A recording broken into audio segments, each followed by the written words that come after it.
अमेरिकी कार्रवाई पर भड़के हैं न्यूयॉर्क के मेयर ममदानी। मादुरो की गिरफ्तारी को लेकर के एक बड़ी बात कह दी। नमस्कार, मैं हूं आपके साथ आयुषी गुप्ता।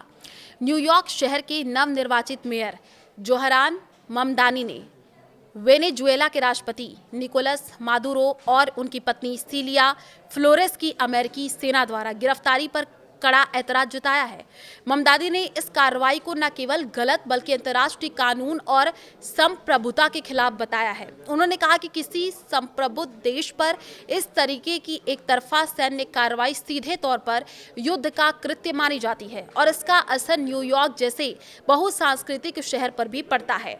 ममदानी ने बयान जारी किया है। मेयर जोहरान ममदानी ने अपने बयान में कहा, मुझे आज सुबह अमेरिकी सेना द्वारा वेनेजुएला के राष्ट्रपति निकोलस मादुरो और उनकी पत्नी को पकड़े जाने और उन्हें न्यूयॉर्क शहर में संघीय हिरासत में रखने की योजना के बारे में जानकारी दी गई। किसी संप्रभुत्व राष्ट्र पर एक तरफा हमला युद्ध का कृत्य है और ये संघीय तथा अंतर्राष्ट्रीय कानून का उल्लंघन है।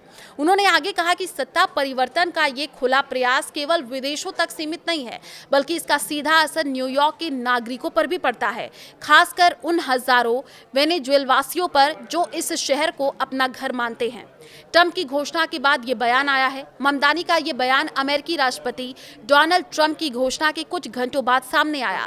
ट्रंप ने दावा किया था कि अमेरिकी सेना ने वेनेजुएला पर बड़े पैमाने पर हमला कर राष्ट्रपति मादुरो और उनकी पत्नी को गिरफ्तार किया है और उन्हें अमेरिका लाया गया है। ट्रंप प्रशासन ने मादुरो पर नार्को टेररिज्म के गंभीर आरोप लगाए हैं और न्यूयॉर्क की संघीय अदालत में उनके खिलाफ मुकदमा चलाने की तैयारी की जा रही है। न्यूयॉर्क के वेनेजुएलाई समुदाय की चिंता। न्यूयॉर्क के पहले मुस्लिम और दक्षिण एशियाई मूल के मेयर ममदानी ने शहर में रह रहे बड़े वेनेजुएलाई समुदाय की चिंताओं को प्रमुखता से उठाया।